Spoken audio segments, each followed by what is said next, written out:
Well, welcome back to the Real Estate and More Show. I'm Michael Hatfield, and thank you for listening. I don't know about you, but I'm one that likes to know how things work. If a jet engine happens to make noise, I like to know how that thing works. And in the case of our government, I like to know how things get done that affect me as a community resident. In our state of California, there are always issues, concerns, and development proposals that come to mind, such as environmental concerns, economic development, housing, and disaster preparedness. We have an incredibly talented, interesting, special guest here today who is able to share with us how the Planning Commission works in his county and how public issues and concerns are addressed. Let's give a big welcome to Contra Costa County Planning Commissioner, Mr. Ross Hillesheim. Welcome to the show, Ross. Michael, thank you for having me. This is great. Definitely our pleasure, my friend. Mr. Hillesheim, you have lived in this county for almost a decade and a half, raising your family in Contra Costa County as well. What drew you into public service? Well, what drew me into public service was wanting to get involved years ago. I actually called my county supervisor, Candace Anderson, and I told her I'm a new resident in the area, and I said, I want to get involved. How can I help? I have a couple hours a week, a month, to help better the community. She gave me a couple options. I flipped through some ideas, and I applied for the Planning Commission. Wow. And you've been doing that for a while now? It's about 4 years. And are your family members all happy of being here in Contra Costa County? My wife and our little girls, we love Contra Costa County. Wow. I want to tell one quick little story. Please. We started off in Pleasant Hill, small little home by a Safeway. All 4 of our daughters were born there in Pleasant Hill. Oh my. And when we moved years ago, I was helping the movers pack up, and my wife and kids left. When they left to drive to the new home, it's still in the county, I stayed back with the movers, and when they drove away for the last time, I cried. Wow. That little home with our little girls running around the kitchen island, rocking babies to sleep there, I thought this was the last time I was going to be in this home with those little girls, and I cried. Oh, man. Now, tears of joy and sadness, but we loved Pleasant Hill, and we love where we live now too. We were talking just yesterday. I was doing a taping with Pat Vitucci, and we were talking about every element that goes into deciding to retire, where you're going to move. Are you going to move at all? Are you going to upsize, downsize, or are you going to retire everywhere with multiple properties and multiple locations? And that's one of the things right there that keeps me from putting my toes in the water as far as moving. We love it where it is, and there's so many great memories there. I certainly understand. Well, your history, I looked into your history. Your primary career has been in commercial real estate and development, and I would think that it works synergistically with everything that the Planning Commission does. What say you? Oh, I love being on the Planning Commission. My primary way that I make money, the only way I make money for my family is in commercial real estate development and business operations. A couple years ago, as I was getting into commercial real estate, I decided to go to law school at night because I did not have an understanding of the law and how things worked with real estate transactions, easements, financing, contracts. I ended up going to law school here in Contra Costa County at JFK Law. That experience of going to law school at night and doing development on my own for myself has really helped for my business moving forward, but it really helps on the Planning Commission. There's 7 of us members on the commission. Everyone touches real estate in some way. One is a real estate broker. One is a developer attorney. One was a labor president here in Contra Costa County. So my experience with doing this day in and day out, working with jurisdictions, working with cities on approvals, I think really helps the Planning Commission because I see both sides of the table. I could see the government, the public side, and I can also see the property owner or developer side of the table as well. Oh, that's so important. When there is, it's related, but when there's an airline accident, being that I had 25 years with Delta Airlines, everybody comes to you and say, well, what happened? What happened? What happened? Well, having that depth of what actually goes on in the flight deck, in the aircraft, and how the aircraft is built gives you a unique ability to service the needs of people that ask you those questions. And in your case, in the Planning Commission, and I'm not selling you, I know you to be a really great attribute to the Planning Commission, but it seems to me like you're a perfect fit. Well, I appreciate you saying that. I really get along with my fellow commissioners. I wish I only see them twice a month at the 2 hearings. But yeah, I appreciate you saying that. I think about this a lot. I read about it at night. So I hope I add some value. Oh, I know you do. You know, one of the things that comes to mind is, knowing how to fund a public project. Not everybody knows how to do that. I wouldn't know the first thing of how to fund a public project, and you have that background. Yeah, I know that it's easy for us novices to drive down the street and say, someone should build something there, or that should go there, right? Understanding where the water's coming from, what it costs to get the water there, where the sewer water is going after it's being used on site, how much it costs to actually move dirt and pave things is a very important and integral part of real estate development. If you don't know what's horizontally, what something's going to cost horizontally, then you could easily be unfundable. Yeah, absolutely. We're talking with Ross Hillesheim. He's a planning commissioner with the Contra Costa County Planning Commission. Great guy, and he's sharing with us a lot of what his knowledge is at the moment. Along that same lines, Nancy used to work for the Water Sewer District, Dublin. And so she knew, she had an insight as to water rights for any development that may occur, whether or not people wanted that development or didn't. That's another thing altogether. She also knew a bit about where the other attributes or residue from sewage and this kind of thing went. She's had a wealth of experience, and to me that's where you came from, and that's why you do so well on the Planning Commission. And we already know that you're an affable kind of guy, and you get along with just about everybody, including our friend Marty. Well, I love Mr. Sherman. I love Marty Sherman. Yeah, he's been on the show too. I did not know that. Oh, yeah. Oh, wow. He's got a podcast in there, too, and you can pick it up on demand. And incidentally, folks, any of these shows, if you're interested in, they're available on any of the podcast platforms, iHeart, iTunes. Actually, it's Apple now. Amazon, Pandora, they're all on there. Spotify's a good one, too, just so you know. So I think that one of the most important things of qualifying for a position like yours is your past. One of the really great elements of your past is that you were an Eagle Scout. And I got to tell the story again. When I was a check pilot with the airline, I was checking out a new first officer that had come out of the military, and he'd flown the SR-71 Blackbird. Now, this is just not one little airplane. This thing flew at the edge of space at Mach 4 plus. Wow. That's 4 times the speed of sound. He wore a space suit to fly it. And I said to him one time, I said, I bet you get a lot of notoriety by having flown the SR-71, flying the Blackbird. And he says, I get more notoriety out of being a former Eagle Scout. What do you think? Do you have anybody ever talk to you about that? You know what, Michael? I really appreciate you bringing that up. It's a blast from my past. I'm 41 years old. I was an Eagle Scout when I was 16 or 17 years old. So, yes, actually this week, an Eagle Scout issue was brought up at Wednesday night's Planning Commission hearing, which went till 1 a.m., from 6:30 to 1 a.m., a gentleman brought up being an Eagle Scout. And he actually came up to me after the meeting. He knew I was an Eagle Scout because we lead with integrity, honesty, leaving things better than leaving places better than when we had shown up. My Eagle Scout award was great. I could go on and on about it. You want me to tell you a quick story? Sure, please. So here's a little bit of insight to how I was raised.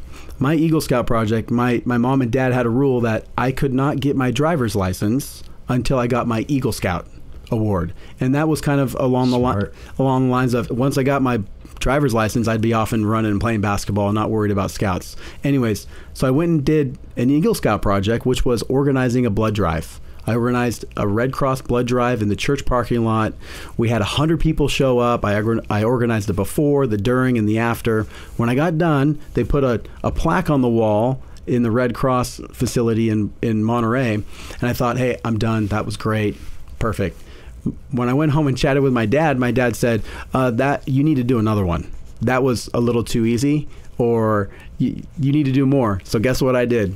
I did another one. Isn't that amazing? So I did 2 blood drives down in Monterey County. It was great. So that's a little bit of background about how I was raised, my wonderful father, and kind of who I am. Giving back to the community. Oh, you bet, yeah. One of my best friends passed away, and his son was right in the middle of Eagle Scouts, and he had never done much with his hands and tools, and I got together and we built 7, actually we ended up building 8 barn owl boxes. And the interesting thing about it was that we finished 7 of them, and he says, I don't need you anymore. He got into my humor, and he says, now you're fired. I said, okay, fine. And then he calls me back the next day and he says, you know, we got to build one more owl box. We needed 8. And I said, I can't work for you. You know, I'm fired. He says, you're rehired. Just a really great young man. He's doing wonderful things now. I think he's just finishing his master's, and I'm just real proud of him. Having a loss of a father at a young age is just amazing. So give us something about the planning commissions. Give us something about history. How does that all work? How does it interface? And we'll get into the rest of these important things that we are going to talk about. Yeah. Well, I appreciate you asking that and having me on. I take being a planning commissioner very serious. I love the history of it. I love where the authority comes from through the states. But basically, the County Planning Commission is a volunteer commission. We get paid, we're appointed, and we're not paid by the government. We're actually reimbursed $40 per month. Oh my! So I think that's just for gas mileage and a burrito on the way to a meeting or two. It really is a volunteer role that we don't really answer to anyone but ourselves and the public. So the Planning Commission gets its authority through the state of California. Local land use authority is held at the local level. So things that happen in your backyard, whether it be the refineries in Martinez or your neighbor's backyard, if they want to build something, those decisions are held at the local level, not Sacramento, not Washington, D.C. It's one of the things I love. Kind of going back to being an Eagle Scout, it's your community, your neighbors, the people around here. Hey, we can figure this out together. So I love that kind of context. Well, yeah, I love that context that this is derived at a local level. County Planning Commission has 7 commissioners. 5 are appointed by each supervisor of the Board of Supervisors. And there's 2 at-large commissioners. I'm one of the at-large commissioners. I had to go through an interview process. I had to prove that I was worthy to be on the commission. We meet twice a month in Martinez. We were Zoom for a while. Now we're in person / hybrid. We hear everything from subdivisions, someone wanting to subdivide their property into 2 or 10 lots or 100 lots. We oversee CEQA and EIR compliance. EIR stands for Environmental Impact Reports. Something that's really important in the state of California, to you too, Michael, and me, is the environment, making sure that we're in compliance with the state. Some of the things that we oversee are literally the refineries. There are 2 refineries within the county jurisdiction. That's one of the things that I love about Contra Costa County.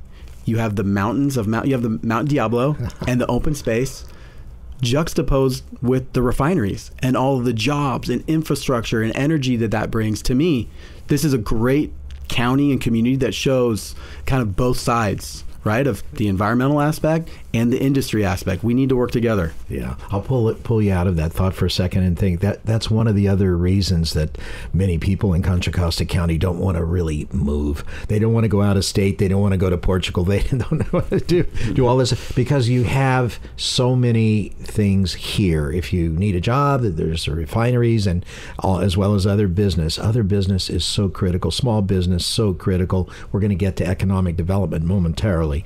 But that's one of the reasons that so many people love the Contra Costa County, and sure appreciate what you're doing on the Planning Commission too. It's amazing. We're talking with Mr. Ross Hillesheim. He is a Planning Commissioner, Contra Costa County Planning Commission, and we're grateful that he's here talking to us today. We're going to take a short break. We'll be right back. When you're buying or selling a home, look no further than the Michael Hatfield RE/MAX Accord team. To tell us more, here's Michael Hatfield. Refreshed and delightful, this 4-bedroom, 2.5 bath located on Simonson Court, San Jose, is a cul-de-sac home featuring soaring, high ceilings, and cozy fireplace. Revel in the open and airy floor plan and large backyard and shimmering pool. Stay fit and grill on your own outdoor kitchen. This home will not disappoint. Admire newly installed luxury vinyl plank flooring, fresh paint, and recent dual pane windows and recessed lights. With a quiet sense of neighborhood, treasure the best California living right here. Easy freeways and as close by South Bay Tech Center's a hard-to-find opportunity. Call us now. Get help with buying or selling a home by calling the Michael Hatfield RE/MAX Accord team at 1-800-800-5763. That's 1-800-800-5763. RE/MAX. Cal 301493761. Now, back to our show. Now we're going to shift gears a little bit. We're going to talk about housing. The hot topic of the day is the state of California reportedly facing a significant housing crisis. Please explain what is going on in the state. Oh, Michael, great question. I am by no means an expert in the housing industry. But being a commissioner, these are things I read about. These are things that I seek out to get more information on.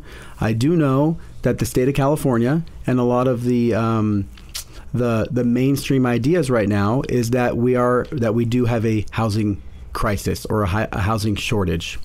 The state legislature has passed some government codes that oversee the Housing and Community Development Department. This is a department that is held at the state level. That department then goes out to each jurisdiction, the city of Walnut Creek, Contra Costa County, the city of Martinez, the city of Sacramento. And that department at the state level then allocates certain amount of housing units that should be built or zoned within the next 8 to 10 years. Right now, the state believes that there's a housing crisis and we need more housing. I don't know the exact answer to that because part of me also sees that I read in the news that people are leaving California. We lost 2 congressional seats due to population loss. So it's something that I'm personally trying to understand and grapple with more. I can tell you this, specifically in Contra Costa County, the state has asked us, and required us, I should say, to rezone over 7,000 new units within the county jurisdiction. Hold on just one second. So what you're saying now, there's a special department in Sacramento that is telling the local level that your normal local level policing authority of zoning needs to be changed according to what they wish. Correct. Yes. And what is the name of this particular department? The acronym is HCD, for Housing and Community Development. I see. And this is the housing elements that they're coming out with to say that each local level needs to put so many residences into the county. This is what they're saying. And so they're putting pressure on the local board of supervisors, which you're an advisor to as the Planning Commission, to make this happen. Right? Yeah, correct. And applying pressure or requiring the jurisdictions, because again, from the state's perspective, they say we need more housing. We're in a crisis. Therefore, they're saying to the different jurisdictions, including Contra Costa County, hey, you need to zone for and prepare for more units over the next handful of years. I know this is a hot topic item, and I will tell you this, the last HCD allotment that came out about 10 years ago, Contra Costa County was required to have 1,800 new units. So now they're more than quadrupling this to over 7,000 new units. Wow, that's a lot of units into various communities that have to be absorbed. And then you bring out the issue of infrastructure. Like if you're going to put into some little hamlet that's got one road in and out, and you're going to put in another 400 high density units into that area, you're going to have water and sewage, you're going to have power, you're going to have, and it basically circumvents the local authority from planning and permitting, essentially. Yeah, you're 100% correct. Well, what can the state do if a county does not comply with their demands? That's another great question. Right now, that's more of a legal government question from what I've been hearing from county staff, attorneys that I speak with. If Contra Costa County does not meet the state's housing element requirements, that then leaves the county open to what's called builder's remedy, or Senate Bill 330, which basically would mean a builder or developer could go to the county and say, you're not in compliance with the state, therefore my application for 10 homes or 1,000 homes, probably not 1,000, but 10 to 100 homes can just be streamlined through the county. Now, the good thing about this is the county, we actually on Wednesday night passed our housing element, and now it's going to the Board of Supervisors to be ratified. We're hoping that the county will now be in compliance with the state. Most counties weren't when it first came out, correct? Most counties were not in compliance. It seemed like there was only one or two that were in compliance at the very beginning, and now they're coming into compliance with some adjustments from the local counties and cities, right? Is that how it's working? Yeah, well, I don't know exactly other jurisdictions. This county, Contra Costa, and our different cities within this county, I think a majority of them have been in compliance with the state. But for sure, there's been jurisdictions, Southern California, Northern California, that say, hey, we're not going to be in compliance with the housing element, and they're pushing back. Wow. Luckily, we are, and we're going to be in compliance.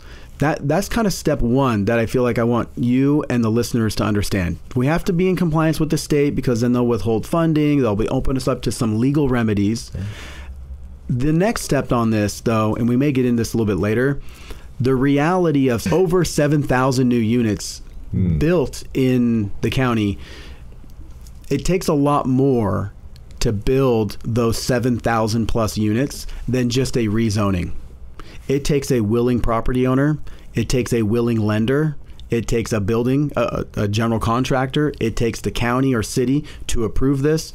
There are applications that come to Contra Costa County Planning Commission right now that have been in the application process for over a decade. So just because things are being rezoned and increased in zoning doesn't necessarily mean that that's going to be built there. It takes a lot more in business. As you know, as a business owner, it's easy to say, I'm going to start a business. Well, you got to go get the financing. You got to find the building. You got to find the employees.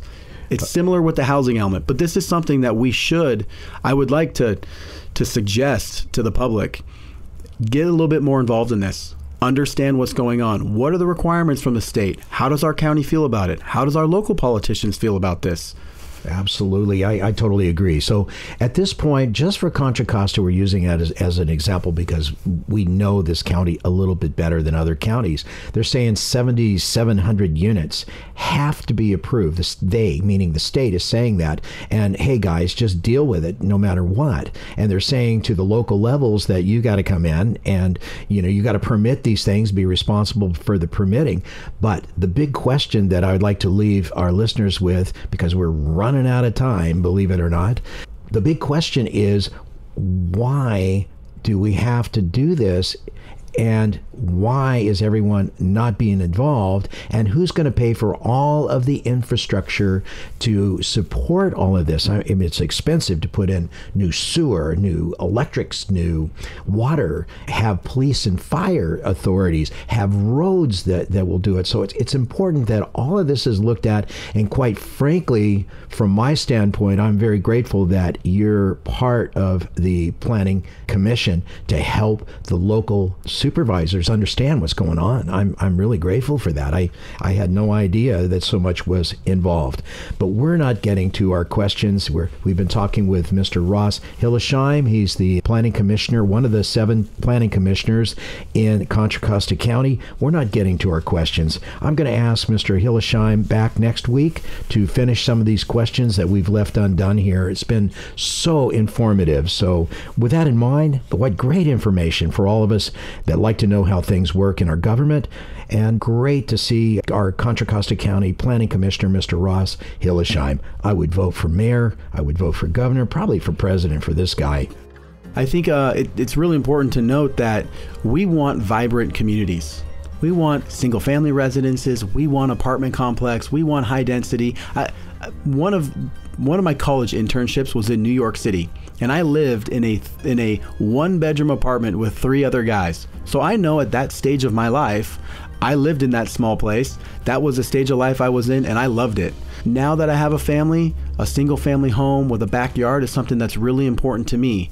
A big thank you for being on the show, Commissioner Hillesheim. Looking forward to next week. As real estate professionals, the Michael Hatfield RE/MAX team keeps our focus on what is going on around us. And today, we very much enjoyed our visit from our planning commissioner. We have several more questions to ask next week. I'm going to have Mr. Hillesheim come back to our show to finish his generous questions and answers. Thank you for being on the show and for sharing, Mr. Hillesheim.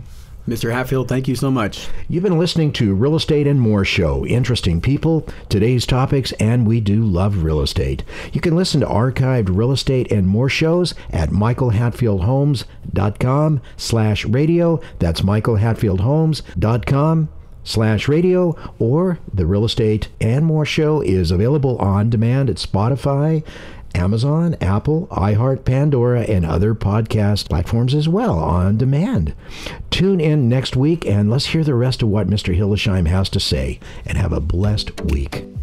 The views and opinions expressed are based on current economic and market conditions and are subject to change. Information on the show provided for illustrator purposes only and does not constitute professional or legal advice. Information from sources deemed reliable, but accuracy and completeness not guaranteed. Michael Hatfield and the Michael Hatfield RE/MAX team have no liability for information discussed on the show. Consult with qualified professionals prior to taking action.